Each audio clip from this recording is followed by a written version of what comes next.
I got the drip rail done on this side. I got a little bit ahead of myself before I stopped to make a video. But so down here, this is where the weld is when I put this flat piece on. Hit that weld all the way down.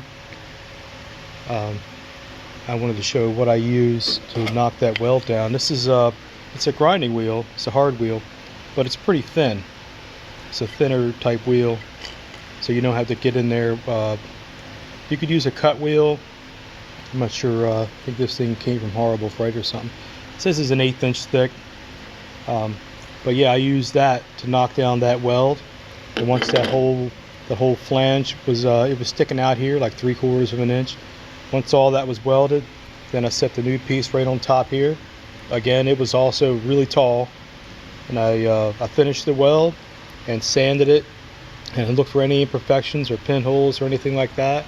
Just kept fixing everything until the welding was completely done. Then I used a combination square. I set that square right to what was left of the original drip rail.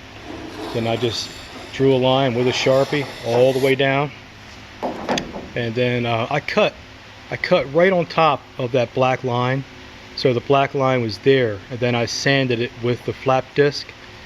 And then you can run a flat file down here. If you're not running trim, you really should use a file or something flat, so so the drip rail isn't wavy looking. But if you're running the trim, which we are, I actually made it slightly lower, I think, because I want to make sure there's room for sealant in here. You can use like a caulk dum-dum or some sort of sealer, but not an adhesive, just something to protect the stainless against your paint, so you don't chip it all up and so water doesn't sit in there. Just don't use an adhesive, because if you have to take it off, you're going to destroy the trim trying to do that. So that's how it should look when you're done.